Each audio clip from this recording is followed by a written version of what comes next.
We use it everywhere we go. For just a moment, before it disappears down the drain. At King County Wastewater Treatment Division, we work to make sure waste doesn't contaminate our rivers, our lakes, and Puget Sound. At our treatment plants, we remove solid waste from the water and convert it into a rich soil builder for agriculture. We also collect waste gases to create energy for our community. Each drop that comes into our treatment plants is cleaned and tested so it can be recycled or released back into Puget Sound. Clean water is important to all of us. It's critical for a healthy environment. It sustains life.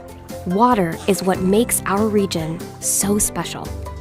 Our commitment is to protect and sustain the waterways in King County.